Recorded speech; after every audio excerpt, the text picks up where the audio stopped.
Hawker মার্কেটে আগুন জ্বলছে, দেখো সবাই।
মানে মোটামুটি আমি রাত্রিতে ঘুমাইছিলাম, তখন দুটায় খবর পাইলাম যে এরকম মার্কেটে আগুন লাগছে আমার দোকানের সামনে। আমি রাত্রিতে তখন ঘুমের থেকে উঠে চলে আসলাম। চলে আসার পর দেখি বেশ ধাও ধাও করে আগুন জ্বলছে। তা আগুনটা কীভাবে লাগছে সেটা বলা মুশকিল, তো তথাপি সবাই বলতেছে যে এরকম শর্ট সার্কিট থেকে আগুনটা লাগছে। মোটামুটি এখানে বলতে হিসেবে 12টা দোকান জ্বলে গেছে। এটা হকার মার্কেটই বলে, এটাই হকার মার্কেটই বলে।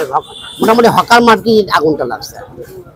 কি কি দোকান আছে এখানে? দোকান মোটামুটি খেলনার দোকান, কসমেটিকের দোকান, একটা কাপড়ের দোকান, আর কয়েকটা অয়েল ইঞ্জিনের দোকান ছিল। এই কয়েকটা দোকানই নষ্ট। তারপর ওই সাইডটা যাইতে পারে নাই, একটা বিল্ডিং এর মতন দোকান আছে, যার জন্য ওই দিকটা আগুনটা স্প্রেড করতে পারে নাই। আপনার ঘটনা হয়েছে আমি শোনা মতে একটা 5:00 হয়েছে ঘটনাটা। কিবা বম লাগায় বা না, সেইটো হওয়া নাই। সেইটো আপনার পূজা সামনে পূজা হয়েছে, পূজার পাছতে সব মানুষবিলাক চলে গেছে। 11:30 চলে গেছে, তার 11:30 পাছতে কোনো বোম ফুটা নাই। ইয়াতে বোম ফুটাই নাই। তথাপি আমি যে মানে আপনার বেশিরভাগই সম্ভাবনা ওই শর্ট সার্কিট করাই ঘটনাটা ঘটেছে।